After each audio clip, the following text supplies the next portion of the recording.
जय माता दी। मेरे चैनल आस्था ज्ञान भंडार में आप सभी का एक बार फिर से स्वागत है। आज हम बात करेंगे हरतालिका तीज के व्रत के बारे में और उसके नियम के बारे में जानेंगे। हिंदू पंचांग के अनुसार भाद्रपद माह के शुक्ल पक्ष की तृतीया तिथि को हरतालिका तीज का व्रत रखा जाता है। शास्त्रों के अनुसार हरतालिका तीज को सबसे बड़ी तीज माना जाता है। हरतालिका तीज से पहले हरियाली और कजरी तीज भी मनाई जाती है। हरतालिका तीज में भगवान शिव और माता पार्वती का विधि विधान से पूजा किया जाता है।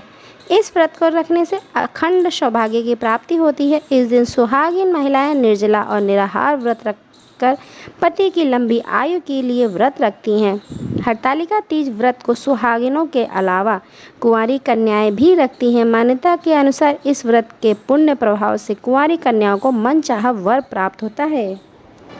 हरतालिका तीज का व्रत 30 अगस्त 2022 को रखा जाएगा। इस दिन सूर्योदय के साथ ही व्रत का संकल्प लिया जाएगा। इस बार पूजा के लिए करीब 2 घंटे का शुभ मुहूर्त निकल रहा है। पूजा का शुभ मुहूर्त 5:58 से लेकर 8:31 तक है, जबकि प्रदोष पूजा शाम के वक्त 6:33 से लेकर रात को 8:51 तक रहेगी।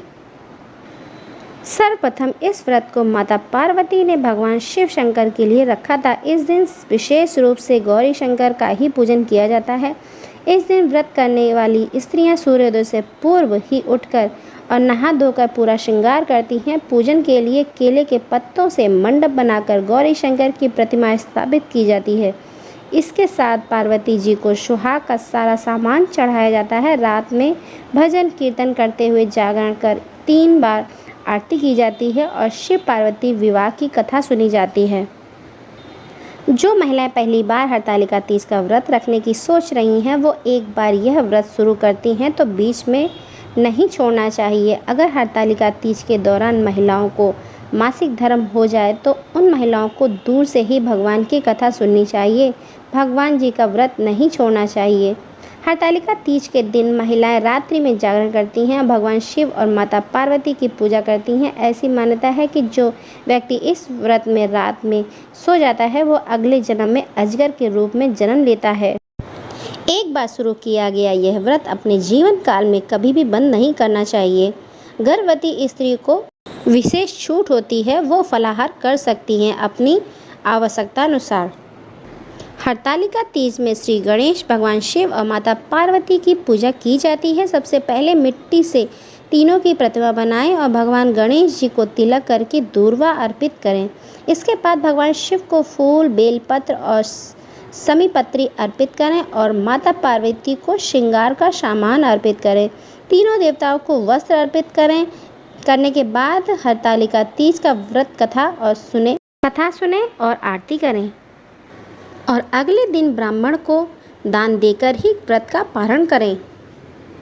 हरतालिका तीज में कुछ नियम होते हैं जिनको आप अवश्य ध्यान में रखना चाहिए। हरतालिका तीज के व्रत में भूल कर भी जल और अन्न का सेवन ना करें। इस दिन भगवान शिव और माता पार्वती का पूजन करें, उनका ध्यान करें। हरतालिका तीज के व्रत के दिन सोना नहीं चाहिए। दिन में सोना अशुभ माना जाता है। मान्यता है कि अगर आप हरतालिका तीज के व्रत की शुरू कर रही हैं तो फिर इसे हर वर्ष करें। इसे बीच में छोड़ना अशुभ माना जाता है। व्रत वाले दिन किसी पर भी गुस्सा न करें। इस दिन आप क्रोध पर काबू रखें।